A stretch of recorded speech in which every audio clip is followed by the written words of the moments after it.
John Wayne acted opposite his fair share of dynamic and talented female leads. But according to the Duke himself, no co-star impressed him more than Angie Dickinson. Although she was 24 years Wayne's junior, Dickinson hit it off with the legend of cinematic westerns immediately.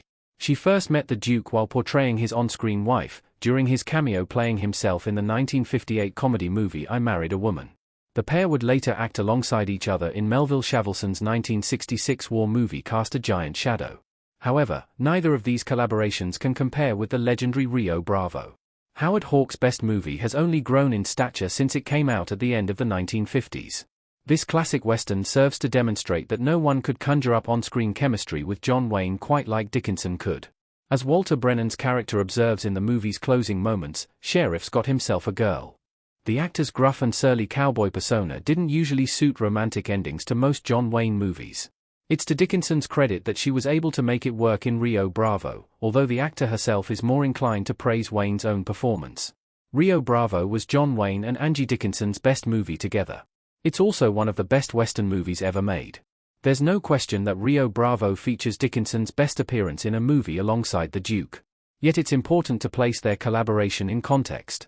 While Dickinson's gutsy and often scene-stealing performance beyond her years as Feathers is certainly a highlight of the film, it's far from the whole story.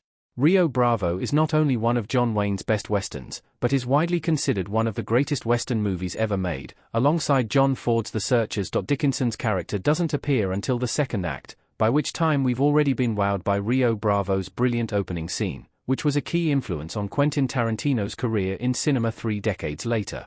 Once the classic saloon bar brawl is out of the way, Wayne and his castmates Dickinson, Brennan, Dean Martin and Ricky Nelson get down to business, drawing a fairly rudimentary plotline into one of the most versatile and entertaining westerns of all time. Why John Wayne and Angie Dickinson worked so well together on screen.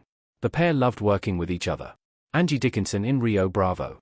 While many assume that the Duke's favorite female lead was Maureen O'Hara, who starred with Wayne in 5 movies altogether, his own words tell a different story. Adriano Edgar's book John Wayne, the man behind the myth, quotes him as stating, "We were damned lucky to have Angie Dickinson. She had beauty, sex appeal, and brains." Wayne goes on to pay Dickinson the ultimate professional compliment, by adding, "She was one of the best actresses I ever worked with." It's clear that the Duke enjoyed working with Dickinson, which elevated his performance when the pair were on screen together. Meanwhile, Dickinson was equally effusive in her praise for Wayne 13 years ago, when she told Austin Culture Map that the actor was adorable when he worked with her. "I think it's a side of him we didn't see in a lot of his movies," she explained, referring to his character's romance with Feathers in Rio Bravo. Dickinson has a point, because few other actors, if any, were able to bring that side out of the Duke like she was.